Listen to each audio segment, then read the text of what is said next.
কর্ণফুলীর তলদেশ থেকে বিধ্বস্ত বিমান উদ্ধার। দীর্ঘ 11 ঘণ্টা পর চট্টগ্রামের কর্ণফুলী নদীর তলদেশ থেকে বাংলাদেশ বিমান বাহিনীর বিধ্বস্ত বিমানটি উদ্ধার করেছে নৌবাহিনীর উদ্ধারকারী জাহাজ বলবান।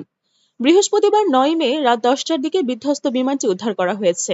এর আগে সন্ধ্যায় নদীর তলদেশে বিমানটি শনাক্ত করে নৌবাহিনী ডুবুরি দল। বিধ্বস্তের পর থেকেই কর্ণফুলী নদীতে বিমানটির খোঁজে নামে নৌবাহিনী। অত্যাধুনিক প্রযুক্তি আর ম্যানুয়াল দুই পদ্ধতি ব্যবহার করেই খোঁজা হয় বিমানটিকে। বঙ্গোপসাগর আর কর্ণফুলী নদীর মোহনা হওয়ায় নদীর তলদেশ খুব গভীর। এজন্য এটা খুঁজে পেতে বেশ বেগ পেতে হয় নৌবাহিনীকে। বিমানটি দ্রুত শনাক্ত করতে না পারলে এই পথে জাহাজ চলাচলে বিঘ্ন ঘটত বলে জানিয়েছে নৌবাহিনী। এছাড়াও এই পথেই দেশি বিদেশি জাহাজ পৌঁছায় চট্টগ্রাম বন্দরে। বেলা 11টার দিকে চট্টগ্রামের পতেঙ্গায় অবতরণের আগে বিমান বাহিনীর প্রশিক্ষক বিমানে আগুন লেগে পতেঙ্গার কর্ণফুলী নদীর মোহনায় পড়ে। আইএসপিআর জানায়, বিমান বাহিনীর ইয়াক 130 প্রশিক্ষণ যুদ্ধ বিমানটি যান্ত্রিক ত্রুটির কারণে দুর্ঘটনায় পড়ে।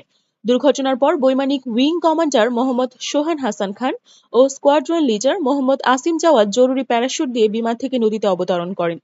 দুই বৈমানিককে বাংলাদেশ বিমান বাহিনী ও নৌবাহিনীর উদ্ধারকারী দল এবং স্থানীয় জেলেদের সম্মিলিত প্রচেষ্টায় উদ্ধার করা হয়। বৈমানিকদের মধ্যে স্কোয়াড্রন লিডার মোহাম্মদ আসিম জাওয়াদের অবস্থা আশঙ্কাজনক হওয়ায় তাকে দ্রুত চিকিৎসার জন্য বিএনএস পতেঙ্গাতে নেওয়া হয়। এ সময় চিকিৎসক তাকে মৃত ঘোষণা করেন।